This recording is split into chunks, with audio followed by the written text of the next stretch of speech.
À la une de cette édition, le Premier ministre chinois Li Keqiang est arrivé dans la capitale canadienne, Ottawa. Le Canada, qui est la seconde des trois étapes de sa tournée dans les Amériques cette semaine, fait suite à une visite en Chine au début du mois du Premier ministre canadien Justin Trudeau. Les deux hommes se réuniront ce jeudi sur la colline du Parlement pour discuter du renforcement des relations bilatérales.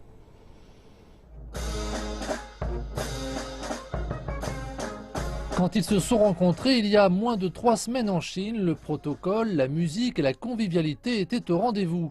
Mais au Canada, le Premier ministre Justin Trudeau a été encouragé à améliorer les liens avec la deuxième plus grande économie du monde. Geng Tan, du Parti libéral actuellement au pouvoir, est le premier parlementaire canadien d'origine chinoise. D'un point de vue commercial, des relations, des importations et des exportations, le Canada a pris du retour. Et lors des 10 dernières années, il n'y a pas eu grand-chose de fait pour promouvoir les relations bilatérales avec la Chine. C'est le père de Justin Trudeau, Pierre, alors Premier ministre, qui il y a près d'un demi-siècle avait établi les liens avec la nouvelle République populaire de Chine. C'est maintenant son fils qui doit superviser ce que beaucoup appellent le deuxième âge d'or des relations interpacifiques. Plus tôt ce mois-ci, les entreprises chinoises et canadiennes ont signé des contrats d'une valeur de plus d'1 milliard de dollars dans des domaines aussi variés que les fruits de mer ou les technologies propres. Et pour certains, il ne fait aucun doute qu'on peut encore faire beaucoup plus.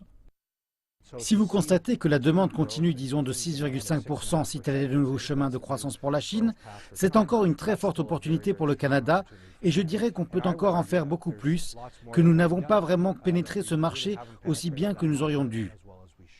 Dans le passé, les acquisitions chinoises au Canada ont suscité des controverses.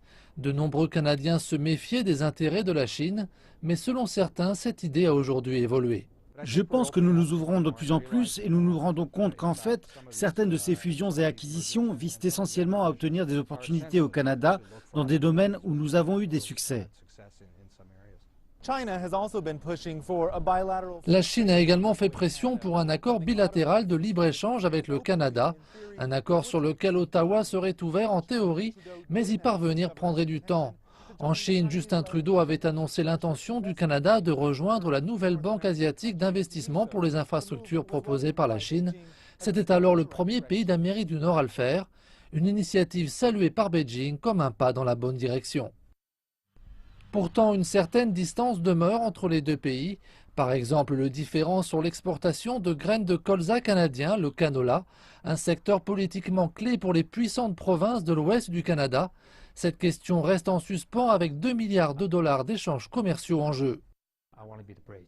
Je veux être le lien, donc bien sûr je serai très heureux qu'on m'interroge ou qu'on me consulte. Et que dites-vous? Je leur dis, allez-y, les Chinois sont des gens normaux, ce ne sont pas des monstres, ils veulent faire du commerce avec les autres.